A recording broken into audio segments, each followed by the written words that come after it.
დღევანდელი ჩემი მოკლე მოხსენებაში მინდა საზოგადოების ყურადღება მივაფხრო სიგარეტის გამოყენების კონტროლის გამძაფრების კამპანიას, რომელსაც იწყებს ჩვენი ხელისუფლება ბოლო კვირიდან, აპრილის ბოლო კვირიდან. პირველ ეტაპზე დავეხმარებით მაქსიმალურად ძეველებს სხვადასხვა მეთოდებით, რომ მათ უარი თქვან. დამოუკიდებლად დამკაცრდება კონტროლი ადგილებში, ისეთ ადგილებში, სადაც სიგარეტის მოწევა იქნება აკრძალული, გაიზრდება ალბათ ესეთი ადგილების რაოდენობა და მისი კონტროლიც.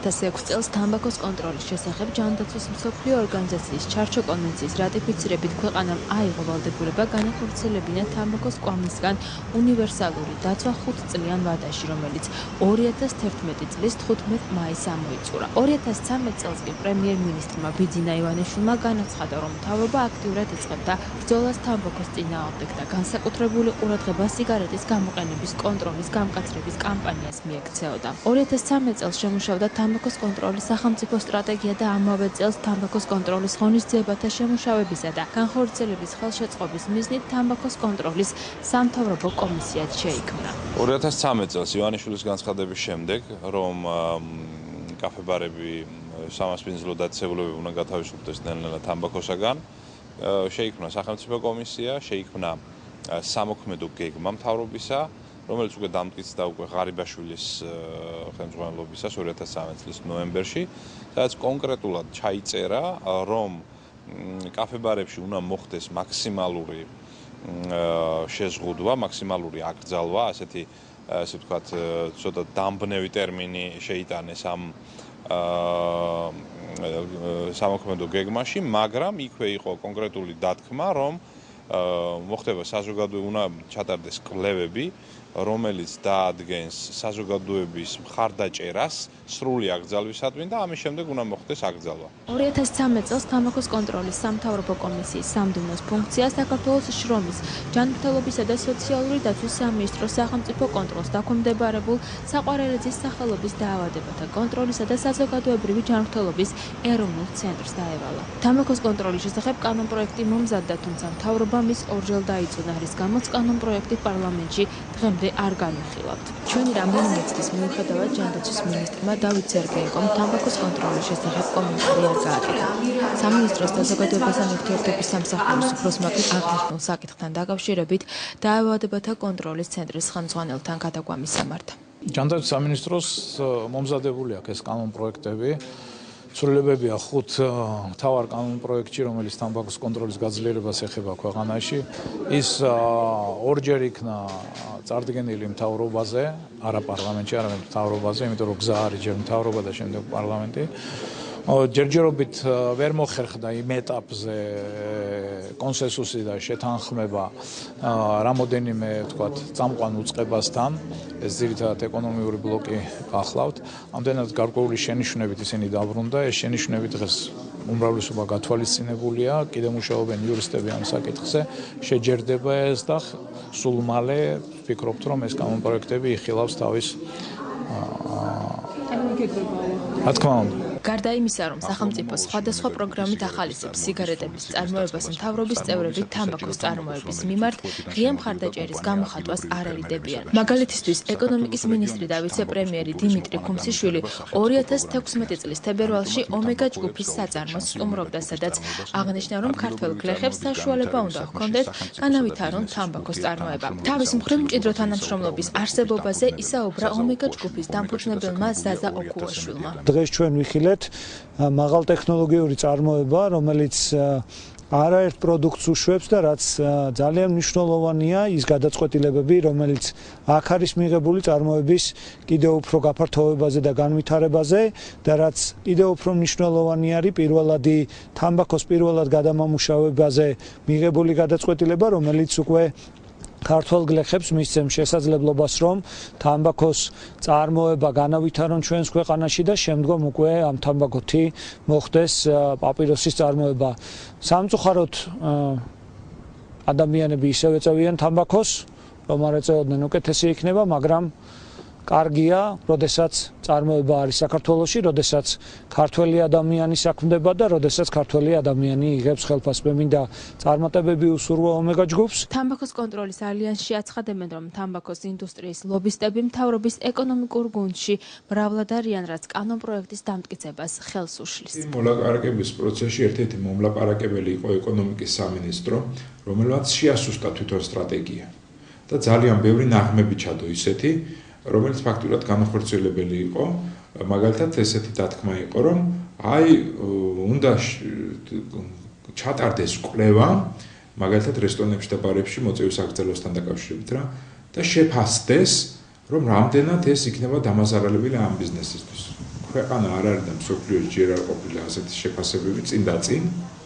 თუმცა ყველა ქვეყნის გამოცდილება ამბობს, რომ რესტორნებში და ბარებში აკრძალვა ეკონომიკური და ფინანსური, ესე ვთქვათ,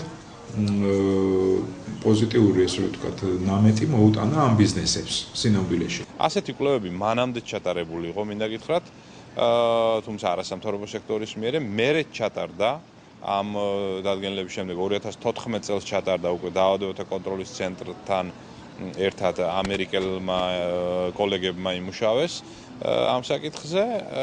დადგინდა, რომ დაახლოებით გვაქვს მინიმუმ 75%-იანი მხარდაჭერა ამ საკითხში, რომ საზოგადოების 75% თანახმაა და სურს, რომ აიგზავნოს მოწევა შენობებში კაფე-ბარებისა, მაგრამ სამწუხაროდ აბსოლუტურად ამის მერე ყველანაირი საკანონმდებლო ინიციატივა შეჩერდა.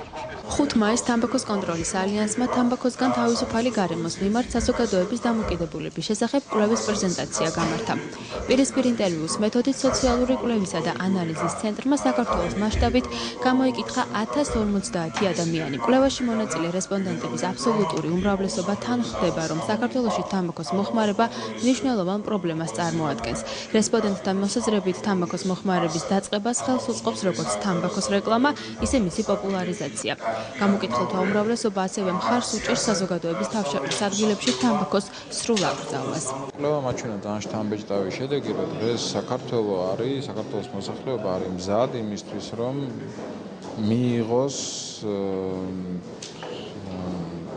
აკრძალვები როგორც თამბაქოს პოპულარიზაციის მიმართულებით, ასევე მიიღოს აკრძალვები თამბაქოს მოხმარების მიმართულებით საჯარო სივრცეში, საზოგადოებრივი თავშეყრის ადგილებში. მოგეხსენებათ, რომ ამ თვალსაზრისით ბევრი კარგი ინიციატივა უკვე შემოღებულია და გაკეთებულია ქართული სახელმწიფოს მიერ, მაგალითად აკრძალულია საგანმანათლებლო დაწესებულებებში მოწევა და ასე შემდეგ, მაგრამ შემდგომი აკრძალვა, რაც უნდა გულისხმობდეს, მაგალითად სამოხმარებლო ობიექტებში, საზოგადოებრივი კვების ობიექტებში თამბაქოს მოხმარების აკრძალვას, ეს ინიციატივაც მოწონს საქართველოს მოსახლეობას, გამოკვეთილ უმრავლესობას და მიესალმება ამ ტიპით განხორციელებულ, ამ მიმართულებით განხორციელებულ საკანონმდებლო ინიციატივებს. ძალიან მნიშვნელოვანი კვლევა ჩატარდა და შესაბამისად ეს კვლევის შედეგები არის ჩვენთვის ძალიან მნიშვნელოვანი, როგორც ჯანდაცვის სამინისტროსთვის, ასევე ვფიქრობ, რომ ყველა ჩვენი დანარჩენი პარტნიორი სამინისტროებისთვის, საზოგადო მთავრობისთვის და ასევე მოსახლეობისათვის, ვინაიდან ძირითადი გზავნილი, ასე ვთქვათ, ძირითადი მესეჯი ამ კვლევის არის ის, რომ საზოგადოება მზად არის უკვე, რომ და მხარდაჭერა არის საზოგადოებიდან თამბაქოსაგან თავისუფალი გარემოს პოლიტიკის გატარების და ქმედებების გატარების თვალსაზრისით.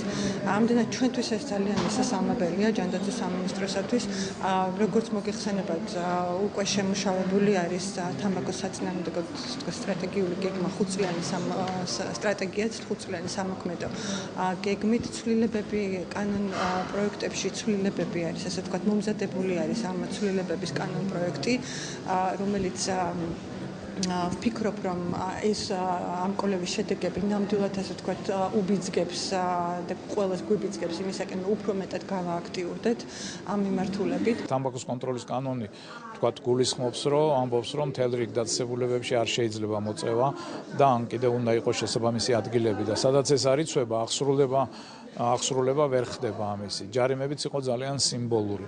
ამიტომ ახლა ამ ახალი კანონმდებლობით ეს უფრო მკაცრდება.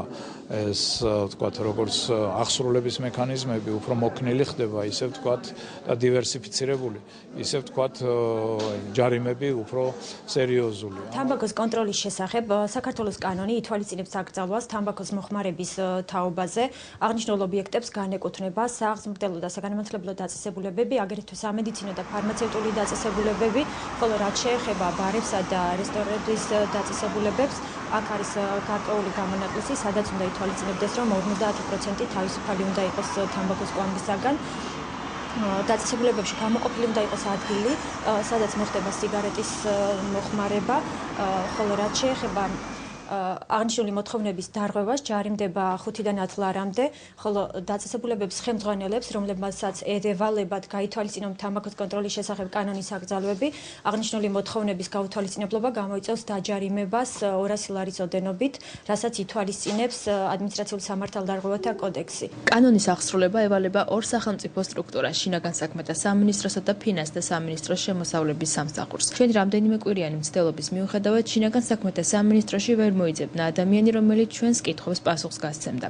ფინანსთა სამინისტროში კი გითხრეს, რომ მათ მხოლოდ აქციზის მომატება ეხებათ. ორივე უწყებამ ჯანდაცვის სამინისტროში გადაგვამის სამართა. თუ კონკრეტულ დარღვევაზე შემოვიდა შეტყობილება, რა თქმა უნდა, ამაზე შინაგან საქმეთა სამინისტრო ახდენს რეაგირებას, მაგრამ დანარჩენი არის ჯანდაცვის სამინისტროს პრეროგატივა. ფინანსთა სამინისტრო არაფერში არ არის. აბა სამინისტრო არის ჯანდაცვის სამინისტროს, ფინანსთა სამინისტრომ ამ ნაწილში არის აქციზის მატების კუთხით განსახორციელებელი ღონისძიებები და ამ ნაწილში როგორც იცით აქციზი მომატებული არის. დანარჩენი იქნებ ჯანდაცვას მარტო. ყველაზე მთავარი ის არის არა კანონის შექმნა და შემდეგ დამტკიცება, არამედ მისი აღსრულება. კანონი არც თუ ცუდი გვაქვს ამ ეტაპზე, მაგრამ იმ კანონში, როდესაც მიიღეს, მაშინო კარგად იცოდნენ, რომ მისი აღსრულება იყო ფაქტიურად გამორიცხული. ანუ კანონი დარჩა ქაღალდზე და თავარია, რომ ისევ ქაღალდზე არ დავტოვოთ და ეს ახალი ცვლილებები, რომლებიც გვაქვს და წარდგენილი გვაქვს ეს კანონ პროექტები, მისი აღსრულების მკაფიო მექანიზმები არსებობდეს. შეუძლებელია პრაქტიკულად ასევე იმის თქვათ ვერ შემჩნევა, რომ შინაგან საქმეთა სამინისტრო აბსოლუტურად არაფერს არ აკეთებს იმისათვის, რომ ეს კანონი აღსრულდეს. აბსოლუტურად არ არის დაჯარიმების არც ერთი შემთხვევა, იმიტომ რომ თუ მოინდომებს, ასეთი შემთხვევები იქნება ძალიან ბევრი. რაც შეეხება თქვათ იმ მომენტს, რომ თქვათ გარდა იმისა, რომ ეს პრობლემა არის, ისიც უნდა აღვნიშნოთ, რომ აბსურდული ჩანაწერი არის აღსრულების ნაწილში, კერძოდ ყველა ოქმი, რომელიც შედგება, შეიძლება შედგეს მხოლოდ პიროვნების მიმართ და არა დაწესებულების მიმართ და ეს ოქმი უნდა განსჯადი არის სასამართლოში. და წარმოიდგინეთ 5 ლარის ჯარიმა უნდა წაიღოს პატრულმა სასამართლოში ყოველ ჯერზე. ეს გამორიცხულია, რა თქმა უნდა, ეს ძალიან რთული კანონმდებლობა არის ამ მხრივ, თუმცა შინაგან საქმეთა სამინისტროს, როდესაც ასეთი მოუქნელი მექანიზმები აქვს ხოლმე, ძალიან ადვილად ისინი აკეთებენ საკანონმდებლო ინიციირებას თავადვე და ძალიან მარტივად ასწორებენ კანონს და არ ამგონია რთული იყოს მათთვის იმის თქვათ ფორმულირება და თუ არა და ჩვენ სიამოვნებით დავეხმარებით, თუ როგორ უნდა იყოს აღსრულება მარტივი, ყველასთვის გასაგები, ეფექტური მექანიზმი. რაც პარადოქსული არის, არ ჯარიმდება როგორც წესი კაფე-ბარის მფლობელი, არამედ ჯარიმდება სტუმარი, რაც ასევე არის სრულად არასწორი. კაფე-ბარში წესრიგის დამყარება არის მფლობელის პასუხისმგებლობა. ყველა საკითხში, მათ შორის წეველობის საკითხში. საქართველოს კონვენციით ნაკისრი ვალდებულება თამბაქოს კვამლისგან უნივერსალური დაცვა განახორციელებინა 5-წლიან ვადაში ვერ განახორციელა. 5-წლიანი ვადა 2011 წლის 15 მაისს მოიწურა. დღესდღეობით თამბაქოს მოწევა არ არის აკრძალული ყველა დახურულ სივრცეში. საზოგადოებრივი თავშეყრის ადგილებში თამბაქოს მეორადი კვამლის ზემოქმედება საზოგადოებაზე კვლავ მაღალია. ჩვენ ვზომავთ კაფე-ბარებში წეվել კაფე-ბარებში ჰაერში ნაწილაკების, წვრილი ნაწილაკების კონცენტრაციას, რომელსაც გამოყოფს თამბაქო და იგი არის დასაშვებ ზღვარზე, ზოგადად წვრილი ნაწილაკების ზომა უნდა იყოს ძალიან მცირე ჰაერში, უნდა იყოს 15, არა უმეტეს 15 მილიგრამის 1 კუბურ მეტრში და დღეს არის 600, საშუალოდ 600. არის დაწესებულები, სადაც გვხვდება 5000 5000-იც კი. ანუ რეალურად არამწეველი პერსონალი, რომელიც იქ 8-10 საათის განმავლობაში მუშაობს, იმყოფება მუდმივი ექსპოზიციის ქვეშ, რაც გარანტირებული საფრთხე არის მათი ჯანმრთელობისათვის. როგორც აქტიურ მწველებში, ასევე პასიურ მწველებში თამბაქო იწვევს თითქმის ფაქტიურად ერთი და იგივე ერთნაირი ტიპის დაზიანებას. პასიური მწველია საქართველოში ძალიან ბევრი. დაახლოებით 40% ბავშვებისა ამბობს, რომ იგი არის პასიური მწველი სახლში. დაახლოებით 55-60% ამბობს, რომ პასიური მწველია საზოგადოებრივი თავშეყრის ადგილებში. კიდევ უფრო მაღალია ეს ციფრი უკვე ზრდასრულ ადამიანებს, როდესაც ვეკითხებით იგივეს. ანუ ჩვენ და სამწუხაროდ ჩვენ ყველანი ვეწევით თუ არ ვეწევით, მაინც ვართ პასიური მწველები. ზუსტად იგივე დაავადებას იწვევს პასიური მწველობა, რასაც იწვევს აქტიური მწველობა. ყოველ წელიწადს მილიონობით ადამიანი იღუპება და ინვალიდდება ქრონიკული თუ მწვავე არაინფექციური პათოლოგიის გამო. მათ მიეკუთვნება ეგრეთ წოდებული სიძარღვოვანი დაავადებები, ისეთები როგორიც არის მიოკარდიუმის ინფარქტი, როგორც არის თავისთავის ინსულტი, როგორც არის სხვა ორგანოების სიძარღვოვანი დაავადებები, მაგალითად თითქმის უკმარისობა, მხედველობის დარღვევა და ასე შემდეგ და ფიუტვების და ავტვისებიანი სიმსივნეები. ყველაფერ ამის უნივერსალური ბოროტება, რომელსაც მოაქვს ეს სავავო შედეგები, ეს არის თამბაქო. საქართველოში 11000 ადამიანი იღუპება ყოველწლიურად მარტო იმიტომ, რომ ისინი არიან თამბაქოს მომხმარებლები და 3000 ადამიანი იღუპება იმიტომ, რომ ისინი არიან პასიური მწველი. წარმოიდგინეთ, იღუპებიან ყოლად უდანაშაულო ადამიანები მარტო იმიტომ, რომ მათ გვერდზე ეწევიან თამბაქოს. აი ის არის ფაქტორები, რის გამოც დღეს ჩვენ ყველამ ერთად თელმა საზოგადოებამ უნდა ავიმაღლოთ ხმა ამ ძიმე დაავადებასთან მიმართებაში. თამბაქოს ინდუსტრიას საშუალო დაახლოებით აქციზიდან შემოსული თანხები არის წლიური ბიუჯეტის დაახლოებით 2%. ეს არის 350 მილიონი ლარამდე. და პირდაპირ გააქვს ჩვენი ჯიბეებიდან და სახელმწიფო ბიუჯეტიდან, მათ შორის თამბაქოსგან გამოწვეული დაავადებების მკურნალობაზე, რომელიც სიცოცხლეს კი ხანგრძლივებს მხოლოდ. სხვა გამოსავალი არ არის. ანუ ხანგრძლივად და ხარისხიანად კი აღარ ცხოვრობ ამ დაავადების მერე. უბრალოდ რამოდენიმე თვით კი ხანგრძლივდება სიცოცხლე. და ამაში სახელმწიფო ხარჯავს კოლოსალურ თანხას და ეს ადამიანიც თუ რამე დანაზოგი ქონდა და მის ნათესაობას ახლობლებს, ყველა ეს რო თქვა ამ რესურსებს დებს ამაში, რომ ამ ადამიანმა რამოდენიმე თვე იცოცხლოს ან რეაბილიტაციის კურსი გაიაროს. ეს არის უზარმაზარი თანხები. და აღმოჩნდა, რომ 1 ლარი თუ შემოაქვს ბიუჯეტში, 3 ლარი გააქვს ჩვენი ჯიბეებიდან და სახელმწიფოს ბიუჯეტიდან, რომელსაც ისევ ჩვენ ვავსებთ. ანუ მინიმუმ 3ჯერ დამაზარალებელია. აქ არ შედის გარდაცვლილი ადამიანების, ესე რომ ვთქვათ, გამოწვეული ზარალიანობა და ესე რომ ვთქვათ, მასთან დაკავშირებული ეკონომიკური, ესე რომ ვთქვათ, ზარალიანობა. ჯანმრთელობის მსოფლიო ორგანიზაციის კიბოს კვლევის საერთაშორისო სააგენტომ მიმოიხილა 165 კვლევა და აღმოაჩინა, რომ თამბაქოს კვამლისაგან თავისუფალი პოლიტიკის გატარებას არ აქვს უარყოფითი ეკონომიკური გავლენა სამასპინძლო ბიზნესისთვის. ამასთანავე მრავალმა კვლევამ აღნიშნული პოლიტიკის დადებითი ეფექტიც წარმოაჩინა. მაგალითად 2008 წელს მეხიკოში შემოსავალთან ერთად ხელფასები და რესტორნებში დასაქმების მაჩვენებლები გაიზარდა. არგენტინაში, ბუენოს-აირესსა და 4 პროვინციაში რესტორნებისა და ბარების გაყიდვები 7-10%-ით გაიზარდა. ვაშინგტონის შტატში აკრძალვიდან 2 წლის შემდეგ გაყიდვები 105 მილიონი დოლარით გაიზარდა. ახალ ზელანდიაში კი 2005 წელს 1,5%-ით გაიზარდა უცხოელ ვიზიტორთა რიცხვი. თბილისში თანდათან მომრავლდა კაფე-ბარები, სადაც ან სრულადაა თამბაქოს მოწევა აკრძალული, ან არამწეველთათვის ცალკე ზონაა გამოყოფილი. ასეთი დაწესებულებების მეპატრონეები შემოსავლების ნაკლებობას არ უჩევიან და აღნიშნავენ, რომ უკეთესი იქნება თუ თამბაქოს სრული აკრძალვა მოხდება და ყველა სამასპინძლო დაწესებულება თანაბარ პირობებში აღმოჩნდება. უნივერსიტეტის დიდ ნაწილს პირიქით მოწონს და კარგი დამოკიდებულება აქვს და საკმაოდ დაწვრთული არის მთელი თვის განმავლობაში არამწეველთა ზონა. და დანარჩენ წეველებსაც მიუხედავად იმისა, რომ როცა ადგილებში შეზღუდული ვართ და არ არის საკმარისი ადგილები წეველთა დარბაზში, სულს რო თქვა არამწევრებში დასკენ თუ თქვა ადგილი არის ამ შემთხვევაში, მაგრამ კატეგორიული მოთხოვნა გააგზავნება ხალხთან დაკავშირებით და ეს გარგებით ეთიკები. ჩვენ ვარსებობთ წელიწად ნახევარია და გახსნის პირველივე დღიდან ჩვენთან არ ეწევიან. კონცეფცია ჩვენი ზოგადად იმაში მდგომარეობს, რომ არის ჯანსაღყვებაზე ორიენტირებული ჩვენი ობიექტი და შესაბამისად, რა თქმა უნდა, უსიგარეტობა ჩვენთვის პირველი პრიორიტეტია. ძალიან გვიხარია, რომ რაც ვარსებობთ პირველი რაღაც ნაბიჯებიდან ნენელა უფრო გვემატება ჩვენი, ესე ვთქვათ, მიმართულების ხალხი, არამწეველები და ძალიან გვიხარია ეს. თუ ეს იქნება სრული აკრძალვა და არ იქნება რაღაც გამონაკლისები და შეუძლია, ამ შემთხვევაში ფიქრობ ბაზარზე ძალიან თანაბრად გადანაწილდება ეს კანონი.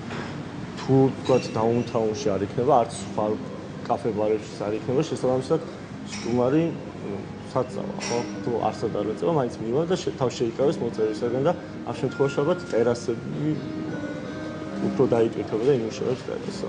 დედაქალაქში მრავლადაა ისეთი კაფე-ბარებიც, სადაც მოწევა საერთოდ არ არის აკრძალული, ან მხოლოდ ერთი მაგიდაა გამოყოფილი არამწეველთათვის. თუმცა რა თქმა უნდა, ასეთი გამოყოფა ფორმალურ ხასიათს ატარებს. როგორც ჩვენთან საუბრისას მომსახურე პერსონალმა აღნიშნა, ფულის გადახდის შემთხვევაში ამ ერთ მაგიდასთანაც დაშვებულია მოწევა. აკრძალვის მიუხედავად ეწევიან საზოგადოებრივ ტრანსპორტშიც. ამის ნათელი მაგალითი ღია მეტროსადგურებია, სადაც მკაფიო გაფრთხილების მიუხედავად თავისუფლად ეწევიან. აღნიშნულ დარღვევასთან დაკავშირებით არ რეაგირებენ პოლიციის თანამშრომლები. ისინი არც ზეპირი გაფრთხილებით შემოიფარგლებიან. თამბაქოს ინდუსტრია საკმაოდ შეიბჟნა. მე პირდაპირ ასეთი მდგომარეობა მე შევარდნაძის დროსაც არ მახსოვს. ესე რო იყვნენ გაჯეჯილებული, ამ სიტყვას ვიხმარ ზუსტად რა.